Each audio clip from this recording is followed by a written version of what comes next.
Seguimos viendo la gran caída de este creyente que Dios nos ha preservado y narrado en la Biblia con muchos propósitos. Hemos visto cómo se topó con una tentación en una tarde, cómo se dio ante esa tentación y cómo su caída llevó a una larga lista de pecados más y más severos en su intento por cubrir el primero con soluciones humanas, que fue, si no me equivoco, el mensaje pasado. Soluciones humanas, entre ellas el homicidio de Urías junto con múltiples inocentes más.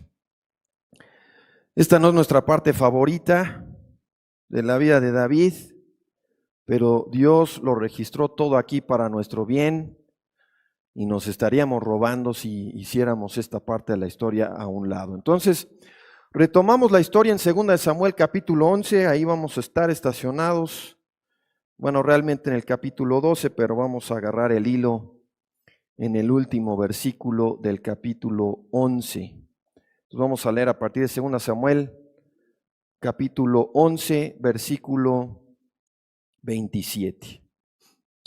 Dice, y pasado el luto por la muerte de Urías, David envió traer a Betsabé a su palacio. Ella vino a ser su mujer y le dio a luz un hijo. Pero esto que David había hecho desagradó a Jehová. Y Jehová envió a Natán a David, y al venir a él le dijo, había dos hombres en una ciudad, el uno rico y el otro pobre. Y el rico tenía numerosas ovejas y vacas, pero el pobre no tenía más que una sola corderita que él había comprado y criado y que había crecido junto con él y con sus hijos. Comía de su pan, bebía de su vaso, dormía en su seno. La tenía como a una hija. Pero un viajero vino al hombre rico y éste no quiso tomar una de sus ovejas o de sus vacas para guisarla para el viajero que le había llegado, sino que tomó la corderita de aquel hombre pobre y la guisó para el hombre que había venido a él. Entonces se encendió en gran manera la ira de David contra aquel hombre y dijo a Natán, vive Jehová, que el que hizo semejante cosa es digno de muerte. Deberá pagar 4 veces el valor de la corderita porque hizo semejante cosa y no tuvo compasión. Entonces Natán dijo a David, tú eres el hombre. Así ha dicho Jehová, Dios de Israel, yo te ungí como rey sobre Israel y te libré de la mano de Saúl. Te di la casa de tu señor y puse las mujeres de tu señor en tu seno. Te di la casa de Israel y de Judá. Y por si esto fuera poco, yo te habría añadido muchas otras cosas. ¿Por qué pues menospreciaste la palabra de Jehová e hiciste lo malo ante sus ojos? Has matado a espada a Urías el Eteo. Has tomado a su mujer por mujer tuya, y a él lo has matado con la espada de los hijos de Amón. Ahora pues, porque me has menospreciado y has tomado la mujer de Urías el Eteo para que sea tu mujer, jamás se apartará la espada de tu casa. Así ha dicho Jehová, he aquí yo levantaré contra ti el mal en tu propia casa. Ante tus propios ojos tomaré tus mujeres y las daré a tu prójimo, el cual se acostará con tus mujeres a la luz del sol. Ciertamente tú lo hiciste en secreto, pero yo haré esto ante todo Israel y en pleno día. Y David respondió a Natán, he pecado contra Jehová. Y Natán dijo a David, Jehová también ha perdonado tu pecado, no morirás. Pero como en este asunto has hecho blasfemar a los enemigos de Jehová, el hijo que te ha nacido morirá irremisiblemente. Vamos a orar. Padre, nos acercamos a ti ante este temible pasaje acerca del tropiezo de este siervo tuyo, sintiéndonos indignos, Padre, reconociendo que nosotros no somos mejores que él, que nosotros también somos dignos de muerte por haber despreciado tu ley y haber cometido tantas rebeliones contra ti. Te rogamos que el día de hoy nos abras tu palabra, nos convenzas de nuestro pecado. Te rogamos, Padre, que los que están aquí sin Cristo, por fin vean su necesidad, y no solo su necesidad, sino que acudan al único que puede cubrir sus pecados, al único que puede traerles una nueva relación contigo y salvación eterna. Te rogamos por los creyentes que estén aquí, Padre, enfriados, distanciados de ti como lo estaba David en este momento que nos narras. Señor, que los sacudas, que a todos nos sacudas, que a todos nos traigas a un renovado arrepentimiento, a una renovada entrega a ti. Te rogamos por este pobre predicador, solo tú puedes dar poder a tu palabra, solo tú eres Dios. Te rogamos que obres entre nosotros de nuevo. Nos encomendamos a ti en el nombre de Cristo Jesús. Amén. En lo que hemos leído, encontramos que por fin Dios confronta a David, casi un año después, usando a uno de sus siervos, a su profeta Natán. Natán es el mismo profeta que David consultó con respecto a su deseo de construir un templo, y es quien Dios usó para comunicarle su pacto a David en el capítulo 7 de 2 Samuel. Es quien le entrega la promesa a David sobre su parte en el linaje del Mesías, ¿se acuerdan? Entonces, claramente Natán tenía cierta cercanía con David, pero aquí al profeta Natán le cae una responsabilidad mucho más desagradable que la del capítulo 7. La responsabilidad de confrontar al rey de Israel con su pecado y la palabra del Señor. Ahora, seguramente en el año que tenía David enfriado y endurecido, porque eso es lo que pasó, David estaba distanciado del Señor, estaba enfriado, estaba endurecido después de su caída, y en ese tiempo podemos asumir que David hizo lo posible por evitar a Natán. Natán no sería alguien que querría tener cerca, ni mientras ejecutaba su plan maestro para encubrir su pecado, ni después, en su estado enfriado.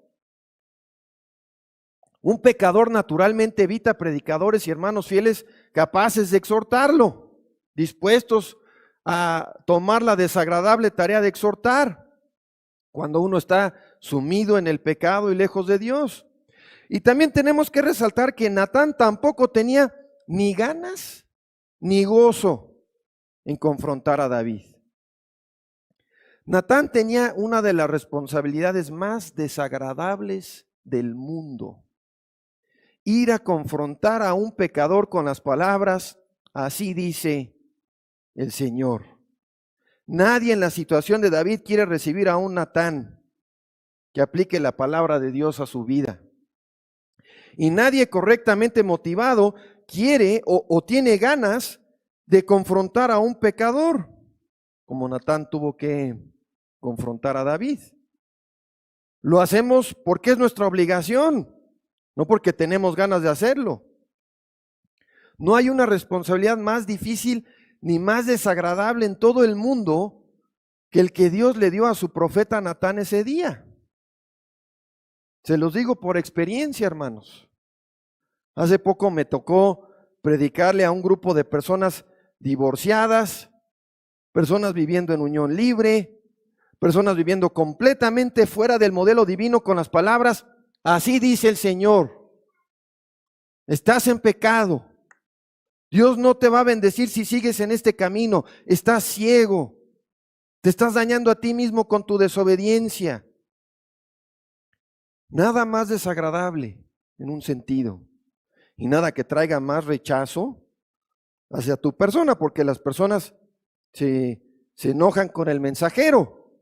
La naturaleza del hombre es rechazar al mensajero en lugar de reconocer que su problema es con Dios, con el Dios de la palabra, con el Dios que nos preservó este libro. Ahora, en el caso de Natán y David, esto fue aún peor, porque a pesar de los roles que ambos tenían, probablemente eran cercanos. No sabemos exactamente cuándo se entrelazan sus caminos, pero como ya mencionamos, Natán fue a quien David acudió con su deseo de construir el templo a Dios. Podemos asumir que se estimaban mutuamente y eso lo complicaba aún más. Muchas veces las personas más difíciles de confrontar cuando han pecado son los amigos cercanos. Nadie envidia la tarea que tuvo Natán de decirle a David: tú eres ese hombre, tú eres el pecador que acaba de describir esta pequeña parábola. Tú eres el ladrón, David. Tú eres el que no tuvo compasión. Tú eres el que pecó contra Dios. Tú eres el que merece morir según tu propia boca. Esta es la tarea del predicador. Y también es la tarea de cada creyente que Dios manda como luz y sal a vivir entre las personas de este mundo como atalaya, advirtiendo de la ira venidera. Entonces, cuando tú te sientes incómodo, oye, pues debería de hablar con mi vecino, debería de hablar con mi familia, debería empezar a mandarles mensajes, predicaciones. No, pero qué incómodo, qué tarea tan desagradable. Mejor no. Mejor me evito la incomodidad, ¿no? Pues es que no tenemos esa opción, hermanos. No tenemos esa opción. El mensaje de Natán no era un mensaje positivo, color de rosa, como el de miles que tuercen y corrompen el evangelio. No fue un mensaje que sería fácil de escuchar, que es la única meta que tienen muchos predicadores. No era un mensaje que disfrutaría de entregar Natán. O sea, no es que Natán tenía gusto en ir a entregar esto. Era el tipo de mensaje que dejaría a Natán preguntándose: ¿cómo es que terminé de profeta? ¿Cómo se me ocurrió dedicarme a esto? ¿Por qué no pude escoger una ocupación más fácil? Seguramente Natán experimentó lo que experimenta y siente cada predicador verdadero cada domingo, en alguna medida. Congoja, incapacidad, temor, un deseo de evitar la responsabilidad que tiene por delante, cuestionamiento de sí mismo.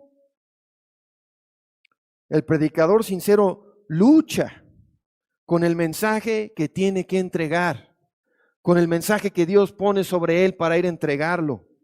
Se lo aplica a sí mismo y sabe que se queda corto. Sabe que aunque por ahora muchas de sus fallas y pecados estén ocultos, ahí están y saldrán a la luz, como vimos en el mensaje pasado. El predicador lucha mensaje tras mensaje con un cuestionamiento interno que dice: ¿quién soy yo para entregar este mensaje? ¿Quién soy yo para confrontar a otros con sus pecados? Siendo yo mismo el peor y más grande de los pecadores, el más indigno de la gracia de Dios. Vean, Natán incluso pudo haberse cuestionado si no podría haber evitado él la caída de David de alguna manera.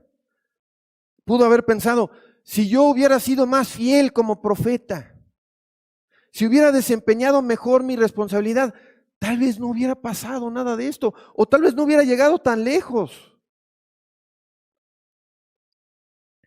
Esta es la carga del predicador. Nada que envidiar.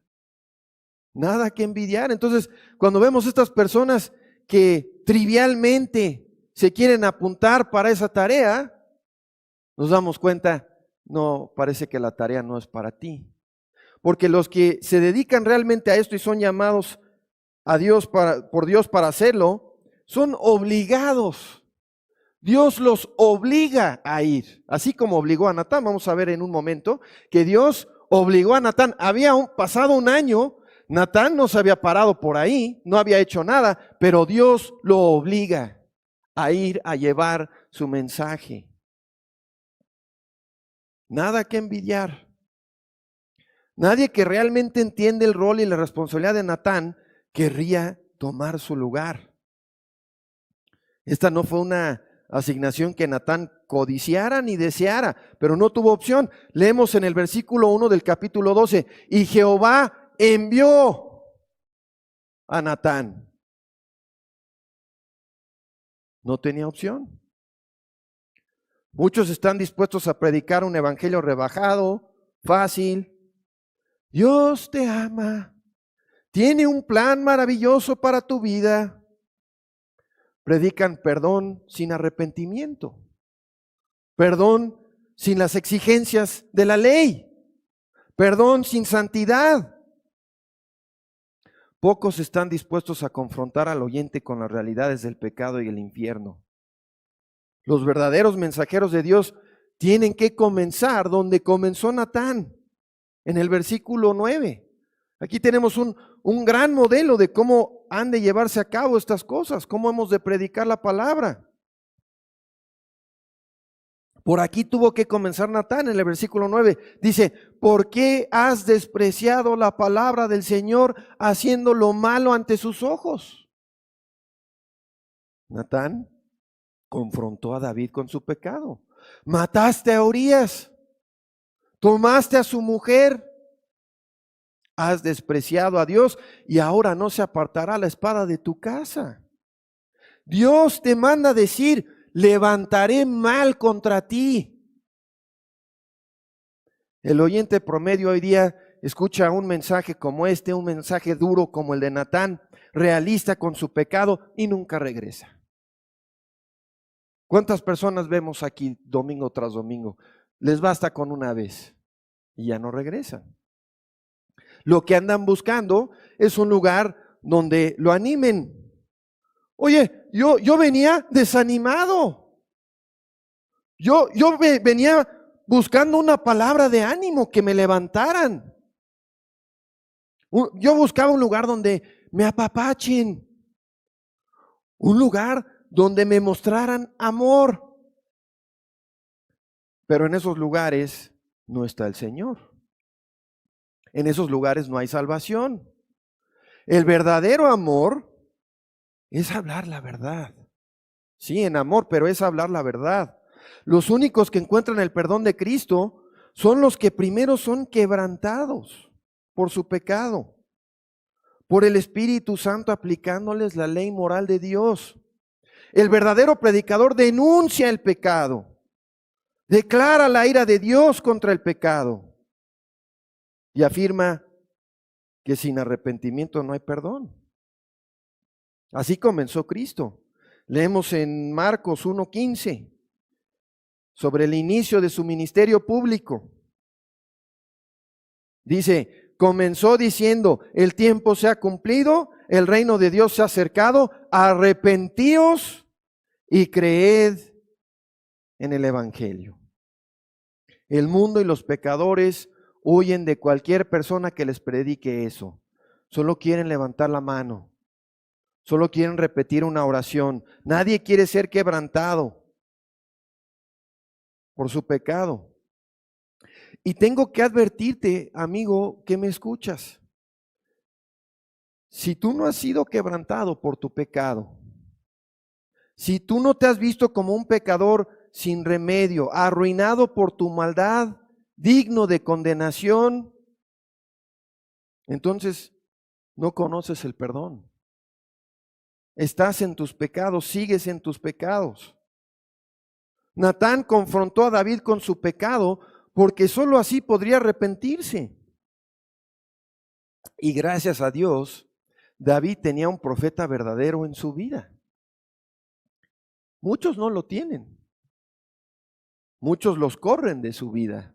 Las personas que están dispuestas a compartirles la verdad en amor. Saúl mató a todos los profetas verdaderos que lo rodeaban.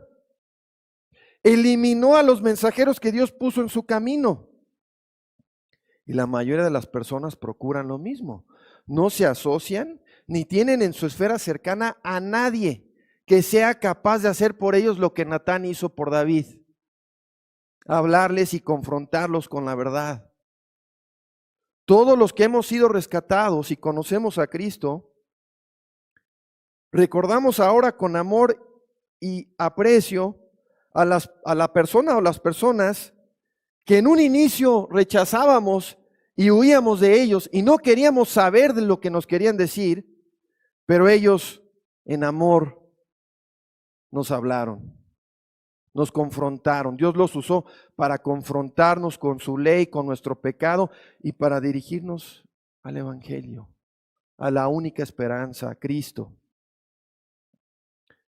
Claro, en su momento, ahora los apreciamos, en su momento no nos eran muy gratos. Es una bendición de Dios tener en tu vida a alguien que te hable la verdad. Es una gran bendición, una bendición incalculable. Ahora, avanzando, algo que tenemos que contrastar aquí es la diferencia entre Saúl y David. Si alguien nos preguntara antes de la gran caída de David, ¿cuál es la diferencia entre Saúl y David? Podríamos estar tentados a responder, bueno, es que David era mejor. David era mejor. Podríamos haber pensado que la diferencia entre Saúl y David es que David era un mejor hombre. Pero ahora, después de lo que hemos visto, después de lo que hemos leído, después del desastre que estamos viendo, la única diferencia entre David y Saúl es Dios. Dios es quien marca la diferencia entre el creyente y el inconverso. No es que un hombre es mejor que el otro. Y es Dios quien no permite que un verdadero creyente enfriado se aparte definitivamente. Porque si comparamos a David con Saúl después de esta gran caída, ya no se ven muy diferentes, ¿verdad? David es un adúltero, asesino de inocentes, homicida, usa su poder para el mal, su corazón está lejos de Dios. La descripción no es muy diferente a la de Saúl. David cayó en una racha de pecados impensables, pero Dios no le permitió seguir en su pecado. Dios tomó la iniciativa y le envió a Natán. Hizo lo necesario para obligar a David a regresar al camino. Esta es la única diferencia entre un inconverso y un creyente, hermanos. La única diferencia es, pero Dios. Yo era un desastre, pero Dios me rescató. Yo estaba perdido, pero Dios me salvó. Y ya siendo salvos, hay mensajes famosos, predicaciones famosas que se han entregado con ese título, pero Dios. Y ya siendo salvos, pero Dios sigue siendo la única diferencia. Dios usará lo que tenga que usar en tu vida y la mía para regresarnos al camino si nos apartamos. Puede ser un hermano o pastor que nos confronte como lo hizo Natán. Puede ser una enfermedad. Pueden ser pérdidas o hasta la muerte prematura. Usará lo que tenga que usar. Nunca permitirá que un verdadero creyente se aparte total y definitivamente de él. Esta es la doctrina de la preservación y perseverancia del creyente. Y claro, tampoco debemos pensar que cualquier hermano que sufre pérdidas o enfermedad está siendo disciplinado porque está enfriado. No siempre es el caso, pero puede serlo. Dios hará lo que tenga que hacer. Estas cosas pueden ser la disciplina del Señor. Cuando Natán fue a confrontar a David, lo encontró en un estado lamentable. Este era un hombre prácticamente irreconocible. Natán encontró a un hombre que llevaba, escuchen, meses sin orar. Meses sin orar. O al menos sin poder orar verdaderamente. Un hombre que tenía meses sin disfrutar comunión y compañerismo cercano con Dios. Oye, hermano, pero seguramente sacrificaba. Sí, seguramente sí sacrificaba. Seguramente observaba las ordenanzas del Antiguo Testamento de manera mecánica, pero no había comunión real entre él y Dios porque David seguía abrazando su pecado. No podemos tener comunión con Dios cuando tenemos un asunto de pecado que no hemos resuelto con Él. Así muchos asisten a la iglesia como robots. No, pues no, ya es la hora, vámonos para allá. Nos sentamos aquí, escuchamos, enfriados, distanciados del Señor. Yo les pregunto, ¿cuántos habrán aquí el día de hoy en el estado de David? Seguramente hay personas aquí en ese estado. El gran David, ¿cómo es que el gran David? El salmista, el autor de la mayoría de los libros de los salmos, de los capítulos de los salmos. ¿Cómo es que el gran David estuvo distanciado de Dios por un año? Nadie está exento. Nadie es inmune a caer en esto. Nadie es a prueba de balas, invulnerable. Pero Dios no permite que nos apartemos total y definitivamente si somos sus hijos. Es posible contristar al Espíritu al grado de terminar como David por un largo tiempo.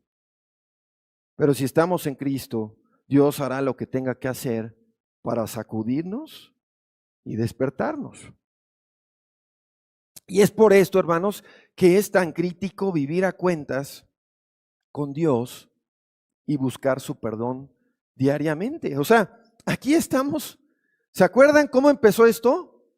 David fue tentado una tarde, paseando por la azotea de su casa. Y aquí estamos un año después. ¿Cuántos homicidios después? Y David sigue distanciado de Dios sin haber tratado con su pecado. Por eso tenemos que vivir a cuentas. Leemos en Primera de Juan 1:9. Si confesamos nuestros pecados, Él es fiel y justo para perdonar nuestros pecados y limpiarnos de toda maldad. En el Padre Nuestro, en Mateo 6:12, la oración modelo, la oración ejemplo, está la siguiente petición. Esto no es algo que se debe de orar mecánicamente, es algo que nos muestra los principios que hay involucrados en la oración diaria. ¿Y qué hay aquí? Perdónanos nuestras deudas. ¿Alguno de nosotros se atreve a pensar que hemos vivido un día, un solo día en nuestras vidas en santidad total? No, ahora sí lo logré. O sea, llegué al final del día, ni un mal pensamiento que permití estar ahí rumiando en mi cabeza sin combatirlo. Ni un tropiezo, ni una mirada que no debí dar. ¿A alguno de nosotros? Espero que no, hermanos. Esto es de diario. Perdónanos nuestras deudas, mientras también nosotros perdonamos a nuestros deudores. También vamos a recibir constantemente ofensas de inconversos y de creyentes, y si buscamos el perdón de Dios, nosotros tenemos que estar dispuestos a perdonar. Entre más tiempo dejemos pasar sin confesar y arrepentirnos, más es como cada día que tú pasas sin tratar con un pecado en tu vida, que tu conciencia está ahí y Dios te está diciendo, esto está mal, estás violando mi ley, estoy enojado contigo. Y cada día que tú dejas pasar, cada hora, ahí estás cavando la zanja, más y más y más hondo, para aventarte tú mismo ahí en la zanja. Eso es lo que hacemos, hermanos. Entre más tiempo pasamos sin confesar y arrepentirnos, más hondo estamos cavando la zanja. Este es un asunto diario.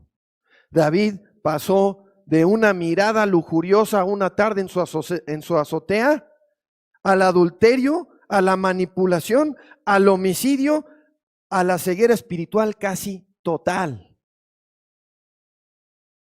Cuando Natán le cuenta la parábola sobre el hombre que robó la ovejita, explotó con furia contra el hombre de la parábola.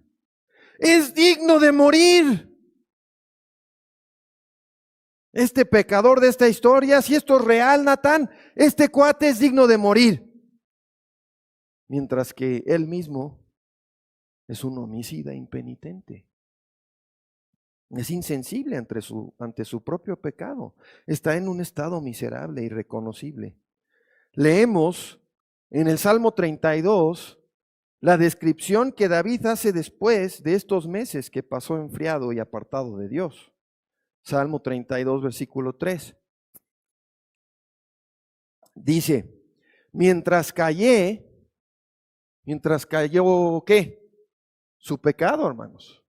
Mientras yo no llevé mi pecado y traté con mi pecado con Dios, mientras callé mi pecado, mi cuerpo se consumió con mi gemir durante todo el día. La versión 60 dice, envejecieron mis huesos. O sea, una conciencia cargada se siente y tiene impacto hasta en nuestro cuerpo físico. Y esto hay estudios hasta mundanos de cómo personas que, claro, tratando de tratar con su pecado, pero lejos de Dios, con el psicólogo o con las drogas o con lo que ustedes quieran, no pueden resolver algo terrible en su pasado y termina en cáncer, termina en todo tipo de cosas, su cuerpo se está destruyendo. Una conciencia cargada tiene impacto hasta en nuestro cuerpo físico. Y de nuevo, no siempre es el caso, pero sí pasa. Versículo 4, porque día y noche tu mano pesaba sobre mí. Mi vitalidad se desvanecía con el calor del verano. Este es el estado del creyente que calla en lugar de confesar su pecado y buscar el perdón diario en Cristo. Hermanos, la gran necedad de pecar como creyentes, de seguir cayendo, me acuerdo, tuvimos un mensaje hace unos años de la mentira del pecado. La gran necedad de pecar como creyentes es que Dios no nos permite disfrutar del pecado. Caemos otra vez en la trampa, pero el pecado que tanto prometía se convierte en ceniza y miseria. Como inconversos, hallábamos cierto disfrute en el pecado, ¿sí? Claro, nunca nos llenaba realmente, pero al menos hallábamos alguna medida de distracción y disfrute en nuestra maldad y nuestros pecados. Pero Dios al creyente no le permite disfrutar de su pecado. Nuestro pecado nos trae miseria casi instantánea. Cada creyente verdadero lo ha vivido. Está en el acto de hacer algo que no debe de hacer y ya siente la punzada. Ya siente la oleada de tristeza, de miseria. No hemos terminado de pecar y ya sentimos nuestra conciencia otra vez esto. Otra vez la miseria de haber fallado.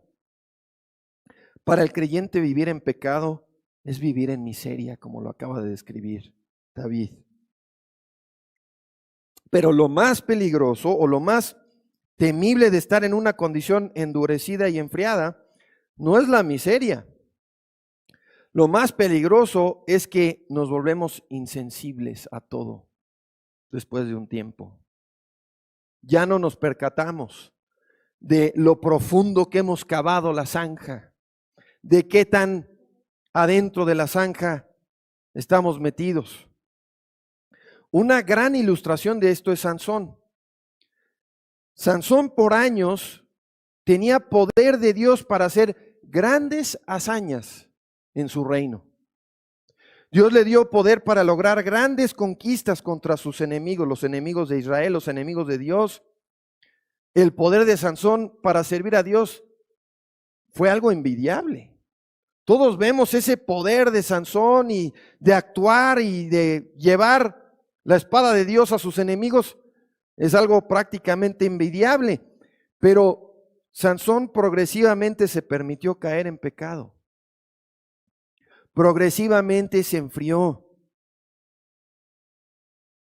Cada vez más. Progresivamente se apartó de Dios hasta que un día fue completamente insensible a lo que estaba pasando en su vida. Y un día leemos en Jueces 16, versículos 20 y 21, leemos que lo despertaron con: Sansón, los filisteos están sobre ti. Y él se despertó de su sueño y pensó: saldré como las otras veces y me escaparé. ¿Se acuerdan? No vamos a leerlo, pero se acuerdan que esto pasó varias veces. Y él salió y les daba una paliza a todos estos cuates, ¿no? Saldré como las otras veces y me escaparé. Pero no sabía que Jehová ya se había apartado de él.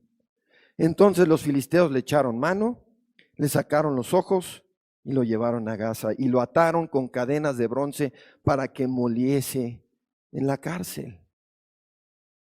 Y ahí estuvo, no sabemos cuánto tiempo, tal vez años. Y Dios hizo lo necesario para traerlo de vuelta, porque Sansón, sabemos por el Salón de la Fama, por si tenían alguna duda, sabemos que Sansón sí fue un creyente verdadero. Entonces, ese es el peligro, hermanos. Terminar como Sansón. De repente un día yo pienso que no pasa nada, pero ya estoy tan insensible, tan adentro de la zanja, que mi vida explota en un desastre. Por cómo me he apartado de Dios. Ese es el peligro, terminar como Sansón. La salvación no se pierde, pero el pecado no es un juego. No es trivial. Sansón ni se dio cuenta de lo profundo que había caído. Ya se parecía más a un inconverso que a un creyente. Y lo mismo había pasado con David. Natán encontró en David a alguien que se parecía más a un inconverso. Ya se parecía más a Saúl que a David, el hombre según el corazón de Dios, un creyente verdadero. Por la pura gracia de Dios fue rescatado y restaurado, porque por sus propias fuerzas nunca habría salido de eso. Natán comenzó su reprensión de David de manera sutil. También hay algo que aprender en estudiar cómo Natán confrontó a David. No llega y dice: David, eres un pecador, No. Empieza de una manera más sutil, con más sabiduría. Su parábola es una ilustración maestra del pecado y la situación espiritual de David. David ya estaba tan ciego que no lo logró ver, no sin ayuda. Pero Natán se acercó al rey con mucha sabiduría. En su parábola, las ovejas eran esposas. David tenía muchas esposas,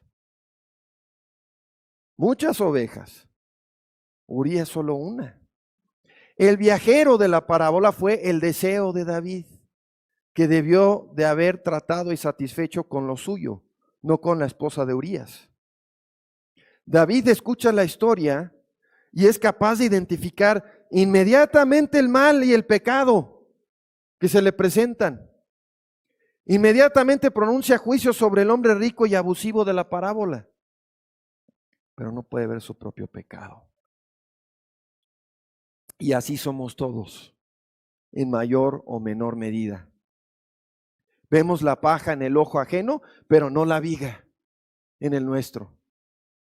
Y entre más nos endurecemos, entre más nos aferramos a un pecado que no queremos dejar, más nos afecta este sesgo. Un hombre que fue tan misericordioso con un gran pecador como Saúl, ahora es duro con los demás y laxo consigo mismo. Duro con los demás, con todo con los demás, laxo consigo mismo. Ya no es capaz de percibir su estado ante Dios. Ya no ve su bancarrota espiritual. En lugar de sentir tristeza ante el pecado que le relatan, pronuncia juicio, muerte. En lugar de desear restauración del pecador, exige retribución. No piensa por un segundo la advertencia que leemos en Mateo 7, versículo 2. Con el juicio que juzgáis, seréis juzgados, y con la medida con que medís se os medirá. Claro, David no tenía este pasaje, pero nosotros lo tenemos y hemos de sacar todo el provecho de lo que estamos estudiando. Cristo nos advierte a nosotros que con la medida que mides, se te medirá. Con el mismo criterio que tú y yo juzgamos, se nos juzgará. Dios nos va a imponer la misma medida, el mismo grado, el mismo criterio.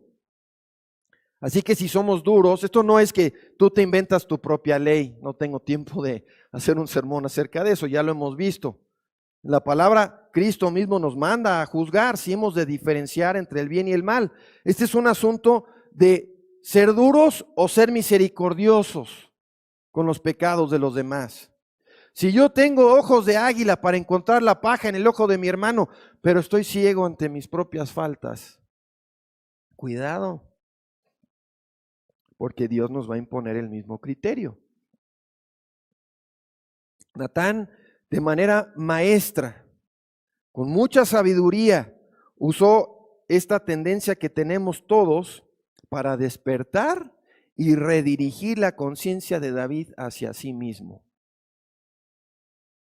Y una vez hecho eso, empieza a mostrarle cómo su pecado, en primer lugar, fue contra un Dios que le había dado más de lo que jamás imaginó tener.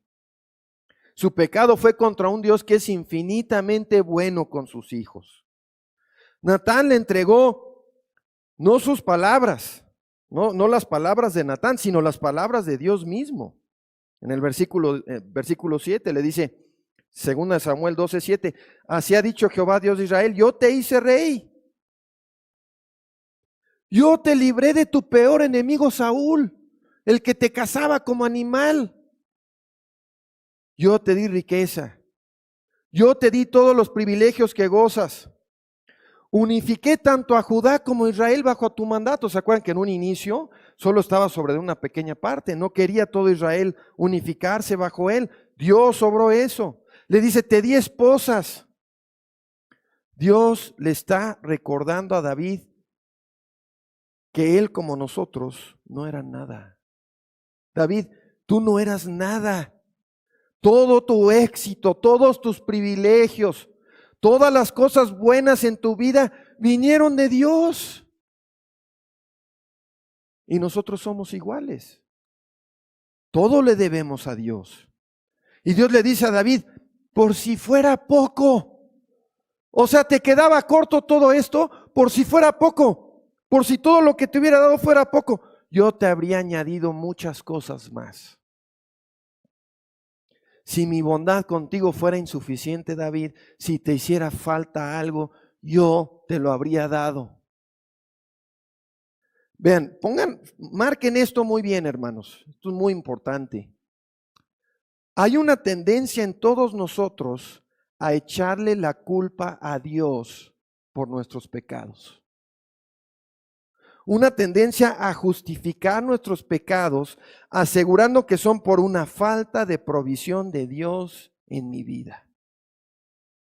En pocas palabras, acusamos a Dios en nuestros corazones de no haber cubierto nuestras necesidades, de habernos quedado a deber. Acusamos a Dios de infidelidad. No, es que hice esto porque Dios no me dio lo que necesitaba. Así todos hemos justificado pecados sexuales, robos, codicias, envidias, llenen ustedes el blanco.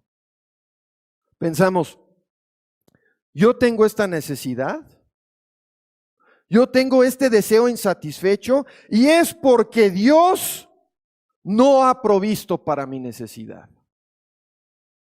Los solteros piensan, Dios sabe que yo necesito una pareja, pero aquí me tiene soltero.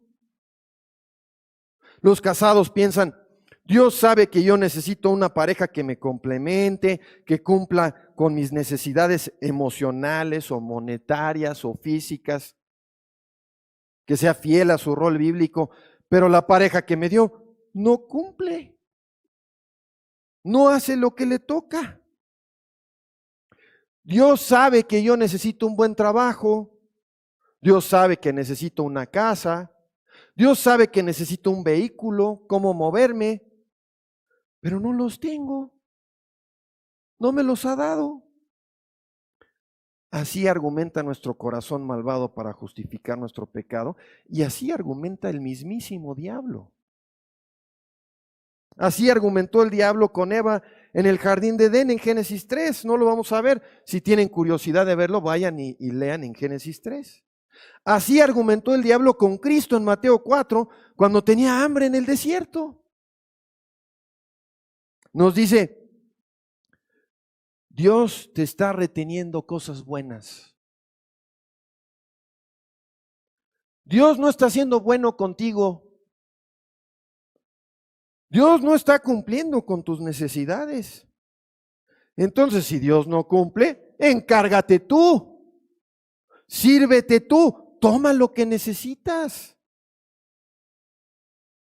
Y Natán le dice a David en el versículo 9 que al hacer eso, menospreció a Dios mismo. Menospreció sus mandamientos y lo menospreció a él. Leemos, ¿por qué pues menospreciaste la palabra? Otras versiones dicen, los mandamientos de Jehová, e hiciste lo malo ante sus ojos. Versículo 9. Natán le pregunta, ¿por qué? ¿Por qué hiciste esto, David? Es una pregunta retórica. Le está diciendo retórica, ¿qué significa? Que solita se contesta la pregunta. Le está diciendo, no tienes justificación. No hay ningún argumento, ninguna circunstancia extenuante, ninguna necesidad, ninguna carencia, nada que justifique lo que hiciste. Pecaste contra Dios que ha sido infinitamente bueno contigo. Y nosotros somos iguales. Pecamos contra quien nos ha dado todo. Pecamos contra el Dios que nos ha dado más de lo que jamás imaginamos tener. Esta verdad derrumbó a David y nos debe derrumbar a nosotros. David sabía que era verdad, que no tenía nada que objetar, ningún contraargumento. Simplemente dice, he pecado. ¿Qué más va a decir? No, es que fíjate que lo que quisiéramos todos hacer, ¿no? Esta circunstancia, mira, no es tan malo como tú piensas. No, no, no. El verdadero arrepentimiento no se pone a argumentar con Dios. No, es que fíjate que no has considerado es. No, dice, he pecado contra Dios. El verdadero arrepentimiento no se pone más a argumentar contra Dios. Leemos las propias palabras de David en el Salmo 34, versículo 10. Salmo 34, 10. Los leones tienen necesidades y sufren hambre, pero los que buscan a Jehová no tendrán falta de ningún bien. Si tú buscas a Dios, si buscas su provisión y esperas en Él, no te va a faltar ninguna cosa buena. Así lo traduce la versión King James en inglés. No te faltará ninguna cosa buena. Dios no te privará de ninguna cosa que sea para tu bien. Leemos de nuevo las palabras de David en el Salmo 84, versículo 11. Dice David, porque sol y escudo es Jehová Dios. Gracia y gloria dará Jehová. Nada bueno niega a los que andan en integridad. O sea, si tú no andas en pecado y necesitado de disciplina, entonces tienes esta promesa. Nada bueno te negará el Señor. Dios es bueno contigo. Nada justifica tu pecado.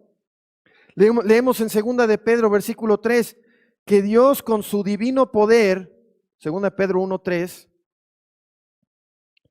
Dios con su divino poder nos ha concedido todas las cosas que pertenecen o que conciernen, dicen otras versiones, a la vida y la piedad, por medio del conocimiento de aquel que nos llamó por su propia gloria y excelencia. En Cristo tienes todo lo que necesitas para la verdadera vida y para vivir en santidad. No te hace falta nada. Todos los argumentos que te sugiere tu corazón traicionero, todos los argumentos que te sugiere el enemigo de tu alma, caen al piso. No se pueden soportar. Dios en su poder te ha provisto de todo lo que tú realmente necesitas. Todo lo que es realmente bueno para ti. Claro, no todo lo que quieres. No, es que yo vi un BMW y sentí que lo necesitaba. Eso es lo que sentiste, pero no lo necesitas. Él te da todo lo que realmente necesitas y es bueno para ti. Bien, nos falta poco, es el último esfuerzo. En el tiempo que nos resta, vamos a ver el arrepentimiento que Dios obró en David. David, por su propia boca, se condena a sí mismo y pronuncia a Dios justo. Dice, yo estoy mal, Dios está bien. Yo estoy equivocado, Dios tiene la razón. Yo soy el hombre de la parábola. Yo soy el que merece morir. Dios tiene razón en condenarme. Yo he traído este mal sobre mí mismo. Dios es justo. No hay perdón sin que llegues a creer estas verdades acerca de ti mismo y tu pecado. Si tú no puedes afirmar todo lo que acabo de decir acerca de ti mismo, no conoces el perdón. Y aún ya siendo creyente, aún para quien ya está en Cristo, cada día de este lado de la eternidad, o sea, cada día que seguimos en este mundo, pecamos.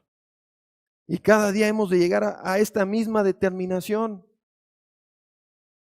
Cada día en tus devocionales diarios, casi lo primero que has de tratar es esto, los pecados. ¿Por qué? Porque si no, Dios no te va a escuchar, porque hay pecado entre tú y Él. Las cosas no están bien. Lo has ofendido, lo has menospreciado. Lo primero que llegas a tratar es, Señor, perdóname por la lista. Te pones a pensar en qué he tropezado, en qué he pecado, en qué he menospreciado a Dios. Y después de haber tratado con eso, empiezas a pedirle ayuda, guía, pedir por otras personas. Ustedes mismos cualquier creyente verdadero lo ha experimentado. Te pones a orar y empiezas a pedir cosas sin haber tratado con tu pecado y sientes que estás hablando con la pared. Sientes que no hay una conexión entre tú y Dios. Todos hemos de estar diariamente convencidos de esta misma verdad de nuestras vidas, esta misma confesión. David confiesa en el versículo 13, he pecado contra Jehová. Mi pecado en primer lugar dice, sí, pequé contra Urías, pequé contra Betsabé, pequé contra, la lista de las personas contra quienes había pecado ya miles, toda la nación, había defraudado a toda la nación. Pero no empieza con eso, en primer lugar, contra Dios, contra Dios. Fue en contra de su gracia y en contra de su bondad. Fue un acto de desprecio hacia Dios lo que hice. ¿Has visto y has reconocido, amigo que me escuchas, que tu pecado es un acto de desprecio hacia Dios? Que has despreciado a Dios, en tu vida. David así lo confiesa aquí en 2 de Samuel. Y lo confiesa también en el Salmo 51. Vamos a leer el versículo 4. Salmo 51, versículo 4. David dice, contra ti solo he pecado y he hecho lo malo ante tus ojos. Seas tú reconocido justo en tu palabra y tenido por puro en tu juicio. Otras versiones traducen esta segunda mitad como, eres justo cuando hablas. La condenación de mi pecado que tú pronuncias es justa. Eres sin reproche cuando juzgas. David dice, no tengo nada que objetar. Mi condenación es justa. Merezco ser castigado por mi pecado. Nada me justifica, nada me zafa. Este es el camino de salvación, amigos. Este es el camino del perdón. ¿Has clamado a Dios como David? ¿Mirando a Cristo como tu única esperanza? Las palabras de David en el Salmo 51 son tus palabras. Vamos a leer algunos versículos aquí salteados. Versículo 2. Lávame por completo de mi maldad. Límpiame de mi pecado. 3. Yo reconozco mis transgresiones, mis rebeliones. Mi pecado está siempre delante de mí. En un sentido, aunque el creyente se sabe salvo, se sabe en Cristo, sabe que Dios le recibirá en gloria, todos los días está nuestro pecado ante nosotros. Todos los días esas caídas, esos tropiezos, ese menospreciar de Dios que aún cometemos, está ante nosotros. Versículo 9, esconde tu rostro de mis pecados, así nos sentimos avergonzados. Borra mis maldades. Crea en mí, oh Dios, un corazón limpio. Renueva un espíritu recto dentro de mí. Y esta no es una fórmula mágica. Si van aquí a la iglesia católica de al lado, te van a mandar a confesarte con un hombre, algo que está completamente en contra de la palabra de Dios. Hay un solo mediador entre Dios y el hombre, Jesucristo. Te van a decir, ve y confiésate con este cuate.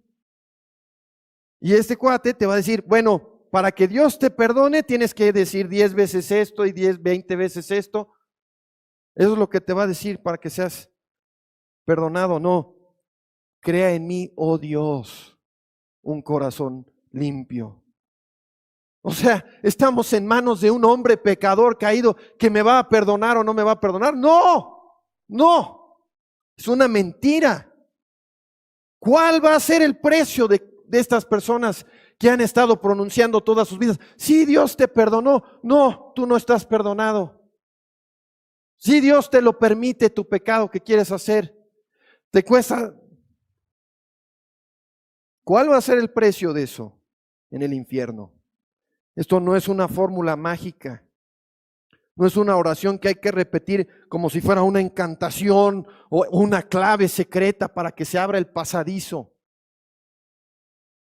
Es que tu corazón crea esto y lo reconozca y se arroje a los pies de Cristo, entregándote a Él sin reservas, a su misericordia. Eres un mendigo, no tienes nada que ofrecer.